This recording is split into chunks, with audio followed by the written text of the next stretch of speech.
বিবরের প্রান্তের একাধিক গুরুত্বপূর্ণ খবর থাকছে জেলার কনভয়ে। চন্দ্রনাথ খুনে নয়া তথ্য, ঝাড়খণ্ডের এক ব্যক্তিকে শনাক্ত করেছে পুলিশ। ব্যক্তির খোঁজে চলছে টাওয়ার ডাম্পিং, বালি টোল প্লাজায় খুনির ব্যবহৃত গাড়ি টোল ফি দেয়। ইউপিআই লিঙ্কের মাধ্যমে ব্যক্তিকে শনাক্ত করেছে সেট। অভিরূপা সাহা আমাদের প্রতিনিধি এই মুহূর্তে। অভিরূপা, চন্দ্রনাথ খুনে এক ব্যক্তিকে শনাক্ত করা গিয়েছে, কি জানাচ্ছে পুলিশ এই ব্যক্তি সম্বন্ধে? দেখো, ঝাড়খণ্ডের এক ব্যক্তির হদিশ পাওয়া গিয়েছে। সন্দেহভাজন ওই ব্যক্তির খোঁজে টাওয়ার ডাম্পিং করছেন কলকাতা পুলিশের আধিকারিক এবং তার সঙ্গে সঙ্গে সিটের সদস্যরা এবং রাজ্য পুলিশের আধিকারিকেরা একযোগে যে সিট গঠন করা হয়েছে।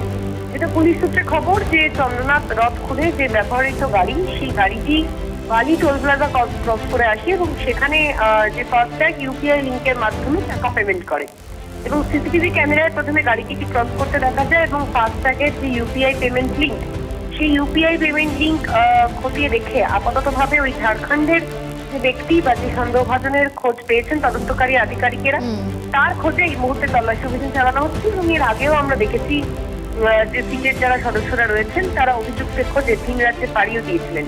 ফলে পুলিশ প্রশাসন মনে করছে অভিযুক্তদের যেভাবে শনাক্তকরণের প্রক্রিয়া চলছে তাতে খুব শীঘ্রই চন্দ্রনাথ রথ খুনে অভিযুক্তদের ধরতে সক্ষম হবেন তারা। অভিরূপা, একটু সঙ্গে থাকো, আরো একবার তোমার কাছে ফিরছি অন্য একটি খবরে। এবং ঝাড়খণ্ডের এক ব্যক্তিকে এই মুহূর্তে চন্দ্রনাথ খুনের ঘটনা একটা আপডেট পাওয়া যাচ্ছে। নয়া তথ্য, এক ব্যক্তিকে খোঁজ চলছে যাকে শনাক্ত করা গিয়েছে, চলছে টাওয়ার ডাম্পিং এর কাজ।